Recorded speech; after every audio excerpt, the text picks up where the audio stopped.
วิดีโอในก็เขาคำมาเรียนด้วยลายหางเครื่องตัวลิคือจำกันกันเนาะ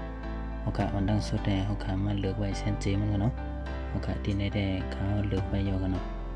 เขากะยอก็ปื้นหลังมันเอาให้เป็นสีล้ำกันยอก็กำหนดตั้งมันเขากะเข้ามาดี type 2ในกันเนาะเลือกก็ที่ไหนกันนั่นก็เทคตัวทีกันเนาะไล่ไว้มันโอเคยอก็มาเทคสักหน่อยกันเนาะเพราะว่าเขากำมาวางไว้ยอบนในซึ่งเขากำมาเทคคอนโทรลและจานออกกันเนาะโอเคนะครับกำในเขากำมาเตรียมกันเนาะโอเคที่เตรียมไว้วันนี้นะได้อยู่ที่เขากันเนาะคือเตรียมซึ่งก็เอากำเจอกัน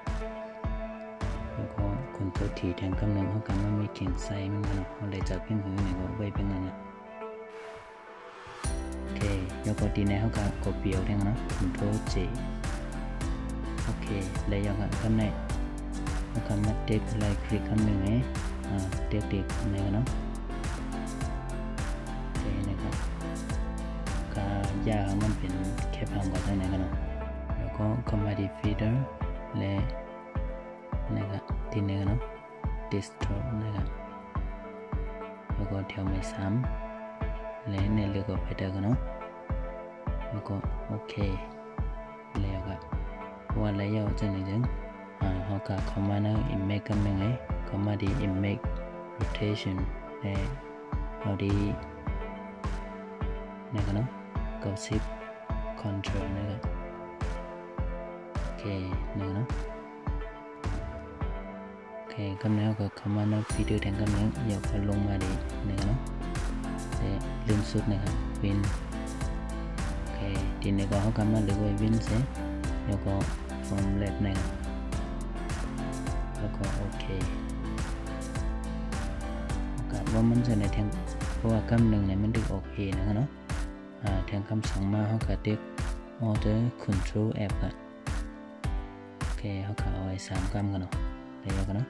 เพราะว่าระยะในกำในเขาก็เข้ามาขึ้นดี image และ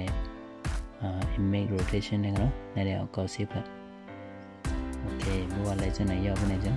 เขาก็ขึ้นเข้ามาในฟีเดอร์ในแทงกำหนึ่งและลงมาขึ้นที่ไหนกันเนาะเลยเอาดีนะครับโพลาร์นะครับเนาะโอเคยาวก็เอาขึ้นแถวใหม่หนึ่งโอเคเนี่ยเลยยาวกันเนาะกำในเขาค่ะมีสันไซมันแทนกำหนึ่งคอนโทรลทีครับโอเคเนี่ยเนาะสีตัวลิกมันเนี่ยอยู่ที่เขาขนาดเขาค่ะเคยเสิร์ชในก็ได้ครับจะลงมาไว้ไปเติมมันกันเนาะโอเคกำในเขาค่ะมามีสีตัวลิกมันเนี่ยครับคลิก2กำกว่ากันเนาะ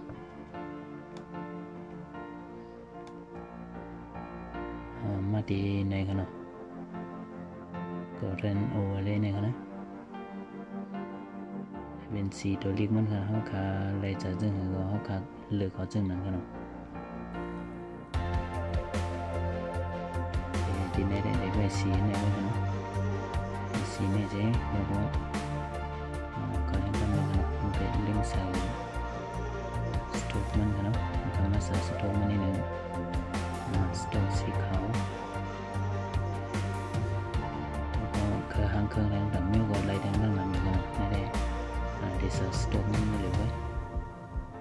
เสิร์ชสโตกมันไหนแล้วก็สีดังหลังในก็คือเสิร์ชได้อยู่ในกันเนาะแล้วก็มาเตรียมแทงตั้งแต่มันคือเตรียมซึ่งก็เตรียมกันเนาะมาเด็กที่ type 2แทงไงมาวางไว้ซึ่งนะครับแล้วก็ทำเป็นไซมันตั้งเรียกยาวมันกันเนาะ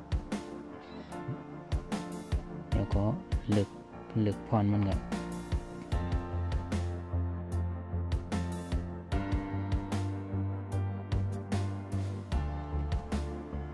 โอเคในกันเนาะเพราะว่าอะไรจะไหนยาวบนไหนจะงอขามาเอา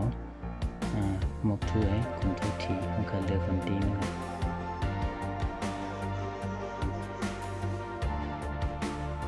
โอเคในกันเนาะข้างในเอาคำมาไว้ดีมันกลางๆจังเลยนะครับใน